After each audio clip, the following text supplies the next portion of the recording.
साथियों, आप जानते होंगे कि उत्तर प्रदेश के अंदर पुलिस द्वारा बड़े पैमाने पर योगी आदित्यनाथ जी के राम राज्य में मुसलमानों का उत्पीड़न किया जा रहा है। जहां इन उत्पीड़न की घटनाओं पर शासन प्रशासन ने चुप्पी साधी है, वहीं मानवाधिकार आयोग भी कुंभकर्णी नींद सो रहा है और साथ ही राजनीतिक दलों के वो नेता जिन्हें मुसलमान वोट के लिए तो अच्छे लगते हैं, बाकी अन्य मौकों पर उनसे घृणा करते हैं। पुलिस ज्यादती के खिलाफ उत्तर प्रदेश कांग्रेस कमेटी के प्रांतीय उपाध्यक्ष और सहारनपुर से पूर्व विधायक इमरान मसूद एकमात्र ऐसे नेता हैं कि जो टपराना पहुंचे और उसके बाद पुलिस प्रशासन के आला अफसरों से बातचीट करके मुसलमानों पर पुलिस द्वारा किए जा रहे जुल्म के खिलाफ सख्त कार्रवाई करने की मांग की और कहा। मैं आपको मुख्तसर में बताता हूं कि उत्तर प्रदेश राज्य का जिला है शामली, थाना झिंझाना और इसका गांव है टपराना। विधानसभा थाना भवन पड़ती है। यहाँ के विधायक हैं माननीय सुरेश राणा जी। जिला मुख्यालय शामली से गांव टपराना की दूरी करीब 7 किलोमीटर है और झिंझाना थाने से गांव टपराना की दूरी मात्र 3 किलोमीटर है। घटना 26 मई 2020 27 मई 2020 रात के अंधेरे में करीब 2:30 बजे की है। हल्के का सब इंस्पेक्टर जो बताया जाता है कि इलाके में आतंक का पर्याय बना है, वो है मिस्टर ज्ञानेंद्र सिंह और झिंझाना थाने के इंचार्ज पीके सिंह हैं। इनकी लोग तारीफ कर रहे हैं। घटना कुछ इस तरह है कि उपरोक्त गांव टपराना मुस्लिम बाहुल्य गांव है। यहाँ पर थोड़े से घर कश्यप और अनुसूचित जाति के हैं और बड़ी संख्या में मुस्लिम यानी पठान, अब्बासी, शक्के, नाई, तेली, धोबी रहते हैं। गांव की कुल आबादी 7,000 है और यहाँ पर मतदाता करीब 4,000 हैं। इस गांव का एक युवक अफजाल पुत्र इरशाद है जो पठान बिरादरी से ताल्लुक रखता है। इसको गो कशिश सहित विभिन्न मामलों के चलते जिला बदर किया हुआ था, जिसकी अवधि ईद के दिन समाप्त हो गई थी और उसी कड़ी में यह अपने घर गांव टपराना वापस आ गया था। ग्रामीणों का कहना है कि हल्के का दरोगा ज्ञानेंद्र सिंह का गांव में आतंक है और वो अर्जी फर्जी मामलों में गांव के लोगों को उलझाकर उनसे अवैध बुगाई कर फिर उन्हें छोड़ देता है। ऐसा ही अफजाल पुत्र इरशाद के मामले में भी हुआ कि कुछ सादी वर्दी में पुलिस वाले गांव आए और घरों में घुसकर तलाशी लेने लगे और फिर अफजाल पुत्र इरशाद को पकड़ लिया। ग्रामीणों ने सादी वर्दी में पुलिस को देखकर यह समझा कि कहीं अपहरणकर्ता ना हो और उन्होंने इन लोगों पर हमला बोल दिया और अफजाल पुत्र इरशाद को छुड़ा लिया। बाद में झिंझाना थाने के प्रभारी निरीक्षक एसओ पीके सिंह आए और ग्रामीणों की पूरी बात सुनी और अपनी पूरी बात बताई और मामले को वहीं पर निपटा लिया गया। लेकिन 27 मई 2020 की रात में करीब 2:30 बजे पुलिस आई, घरों में घुसी, महिलाओं पुरुषों को पीटा, घरों के दरवाजे तोड़े, घरों में एलईडी तोड़ी, मोटर बाइकें तोड़ी, आबाद खान की 2 कारें, एक सेंट्रो और एक वैगनार तोड़ डाली। इसके बाद जमीर के घर में बेटियों के निकाह के लिए 5 लाख रुपए रखे थे और एक के घर में करीब 3,000 रुपए रखे थे जो पुलिस लूट ले गई, ऐसा ग्रामीणों का कहना है।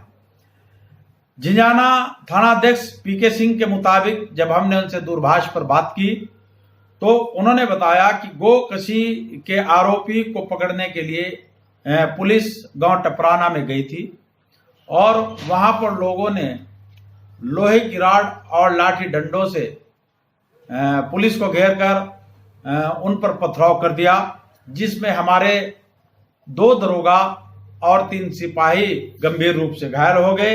इसी के तहत हमने 43 लोगों के खिलाफ नामजद और 80 से 90 लोगों के खिलाफ अज्ञात में मुकदमा अपराध संख्या 247 2020 थाना झिंझाना में दर्ज किया है और करीब 26 लोगों को हमने गिरफ्तार कर लिया है और बाकी के लिए गिरफ्तार करने के लिए ताबड़तोड़ दबिशें दी जा रही हैं, ऐसा दूरभाष पर झिंझाना थाने के प्रभारी निरीक्षक श्री पीके सिंह ने हमें बताया। साथियों, अभी आप लोगों ने एक बार सुना होगा कि भारत के प्रधानमंत्री माननीय नरेंद्र मोदी जी ने कहा था कि मैं कपड़े देखकर, लिबास देखकर पहचान लेता हूं कि कौन है। उनका इशारा था कि मुसलमानों की आइडेंटिटी अलग है, ऊंचा पजामा और नीचा कुर्ता, और इनसे इनकी आइडेंटिटी हो जाती है कि यही पत्थरबाज हैं। अभी इसी के चलते आपने केस और सुना होगा मध्य प्रदेश के बैतूल जिले का। वहां की सिविल कोर्ट के एक अधिवक्ता हैं दीपक बुंदेला। दीपक बुंदेला इत्तेफाक से लंबी दाढ़ी रखते हैं। लॉकडाउन शुरू होने से पहले वो जा रहे थे कि रास्ते में उनको पुलिस ने पकड़ लिया और पुलिस ने उनकी जमकर ठुकाई की और इतना मारा कि उनके कान और मुंह से खून तक चलने लगा। जब उन्होंने बाद में बताया कि मैं एडवोकेट हूं तो पुलिस के हाथ पांव फूले और उन्होंने फौरन उनको छोड़ा और उसके बाद वो फिर मेडिकल कराने के लिए गए और उन्होंने वहां स्थानीय पुलिस प्रशासन से लेकर जब डीजीपी और सुप्रीम कोर्ट तक का दरवाजा खटखटाया तो पुलिस की नींद टूटी और आनन फानन में इस केस में एफआईआर दर्ज होकर के जांच शुरू हो गई। जांच जैसे ही शुरू हुई तो दीपक बुंदेला के घर पुलिस वाले जाते हैं और पुलिस वाले जाने के बाद कहते हैं कि साहब, एडवोकेट साहब, हमने आपको गलती से पीट दिया, हम आपको पीटना नहीं चाहते थे, आपकी दाढ़ी आपकी पिटाई का कारण बन गई। तो वकील साहब ने पूछा दीपक बुंदेला ने कि मेरी दाढ़ी पिटाई का कारण क्यों बनी? तो पुलिस वालों की ऑडियो उन्होंने सारी रिकॉर्ड की है। उन्होंने बताया कि हमने आपको मुसलमान समझ के पीटा। उन्होंने कहा कि एक्चुअली ऐसा होता है कि जब हिंदू मुसलमान दंगे होते हैं या और उत्पीड़न की घटनाएं होती हैं तो हम सादी वर्दी या हिंदू बनकर दंगाइयों के साथ मिल जाते हैं और फिर हम मुसलमानों को पकड़ करके पीटते हैं। उसी गलती से आपकी भी पिटाई हो गई और हम आपसे माफी मांगते हैं। आप भी हमारे हिंदू भाई हैं और हम भी हिंदू हैं, हम आपस में हिंदू हैं और इस मामले को यहीं पर निपटा लें। इस तरह की घटना मध्य प्रदेश के बैतूल में हुई दीपक बुंदेला के साथ और बाद में उन्होंने मध्य प्रदेश पुलिस ने बाकायदा माफी मांगी। इस तरह की ये बातें आप सोशल मीडिया, यूट्यूब चैनल और तमाम समाचार पत्रों में देश के पढ़ सकते हैं। इस तरह की घटना जैसी जिला शामली के टपराना में वहां के लोगों का कहना है कि जो यहाँ का दरोगा है, हल्के का इंचार्ज है ज्ञानेंद्र सिंह, वो पूरे इलाके में आतंक का पर्याय बना हुआ है और वो जो है लोगों को पकड़ता है, जबरदस्ती पकड़ता है, अर्जी फर्जी एप्लीकेशन किसी से लिखवाता है, उनके आधार पर लोगों को पकड़ता है और पकड़ने के बाद फिर उनसे पैसे लेता है और आगे ले जाकर के कहीं भी गांव के बाहर उनको छोड़ देता है। यानी उसका इस कदर आतंक बना हुआ था कि जब कहीं कोई सुनवाई नहीं हुई तो लोगों ये जो अफजाल पुत्र इरशाद था, ये जिला बदर था। इस जिला बदर में इस व्यक्ति की अवधि ईद के दिन समाप्त हो गई थी, ये गांव में आ गया। इसी से उगाही करने के लिए ये गोकशी का आरोप लगाकर फिर दोबारा से इसको पकड़ना चाहता था। गांव के लोगों ने इन्हें घेरा और घेरने के बाद पथराव कर दिया, ऐसा पुलिस का कहना है। और ग्रामीणों का कहना यह है कि सादी वर्दी में पुलिस आई और हमने उनको अपहरणकर्ता समझे और हमने उन पर हमला बोल दिया। साथियों, मामला बहुत गंभीर है। ये पूरे गांव में दरोगा आतंक का पर्याय बना है। हमने वहां के बहुत सारे लोगों से हमारी दूरभाष पर बात हुई, उन लोगों के फोन आए। एक भी आदमी ऐसा नहीं मिला जिसने इलाके के प्रभारी निरीक्षक पीके सिंह की बुराई की हो। सब ने कहा कि इंस्पेक्टर पीके सिंह बहुत अच्छे व्यक्ति हैं, समझदार हैं और लोगों की बात को सुनते हैं। लेकिन शिकायत दरोगा से, ज्ञानेंद्र सिंह से, और ज्ञानेंद्र सिंह की धन लोलुपता के चलते ही ये इस तरह की घटना वहां घटी। अब इसको छोड़िए, पुलिस और पब्लिक के बीच क्या हुआ, पुलिस के ऊपर पथराव हुआ या पुलिस ने उनके घरों में घुसकर लूटपाट की, ये तो जांच का विषय है। जांच के बाद इस पर कार्रवाई होनी चाहिए। अगर पुलिस दोषी है तो पुलिस के अफसर के खिलाफ कार्रवाई होनी चाहिए और अगर जनता दोषी है जनता सरकारी कार्य में बाधा डाल रही है और अपराधियों को बचा रही है, तो जनता पर भी कार्रवाई होनी चाहिए, लेकिन यह सब निष्पक्ष होना चाहिए।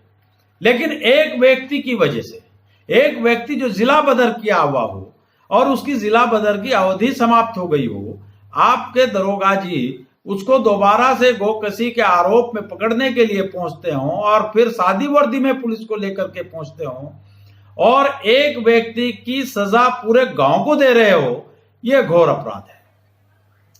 पुलिस ने वहां पर करीब 2 कारें, वैगनार सेंट्रो तोड़ दी, एलईडी तोड़ दी, घरों के दरवाजे तोड़ दिए, महिलाओं पर लठ बरसाया और 26 लोगों को फिर उसके बाद गिरफ्तार कर लिया और बड़े पैमाने पर आज भी ताबड़तोड़ दबिशें दी जा रही हैं। लेकिन प्रशासन के अभी तक हाई लेवल पर कोई बात नहीं हुई और जहां इस मामले में पूरा मानवाधिकार आयोग खामोश है, वहीं जितने नेता जो मुसलमानों के बलबूते सियासत करते हैं, जो राजनीति करते हैं, सपा बसपा और कांग्रेस के लोग, वो भी सारे कुंभकर्णी नींद सो रहे हैं। बधाई के पात्र हैं झिंझाना थाना शामली के सुधीर पवार, जो समाजवादी पार्टी से ताल्लुक रखते हैं, कि उन्होंने पुलिस उत्पीड़न की घटना के खिलाफ आवाज बुलंद की और सहारनपुर से कांग्रेस के प्रांतीय उपाध्यक्ष और पूर्व विधायक इमरान मसूद झिंझाना थाना के टपराना गांव पहुंचे और वहां पीड़ित लोगों की बात को सुना और उनको आश्वासन दिया कि आपको गांव से पलायन करने की जरूरत नहीं है, आप सब यहां रहें, अब किसी के ऊपर जुल्म नहीं होने दिया जाएगा। तब जाकर गांव के लोगों ने राहत की सांस ली, वरना बहुत सारे नेता मुसलमानों में भी हैं, सपा और बसपा में भी हैं, कांग्रेस में भी हैं, किसी की हिम्मत वहां पर जाने की नहीं पड़ी। मैं सुधीर पवार और आपके इमरान मसूद को बधाई देता हूं कि वो पीड़ित लोगों के बीच गए, उनका हालचाल जाना और आला पुलिस प्रशासनिक अफसरों से मिलकर इस पूरी घटना पर निष्पक्ष कार्रवाई की मांग की।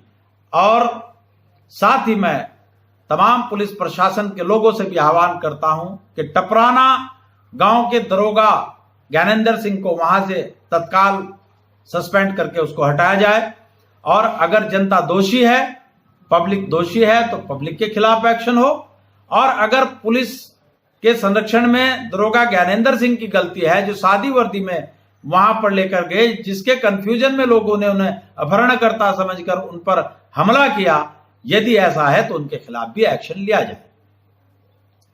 साथियों, आपने मेरी बात को ध्यानपूर्वक सुना, उसके लिए आपका बहुत बहुत धन्यवाद। जय भीम, जय भारत और जय मूल निवासी।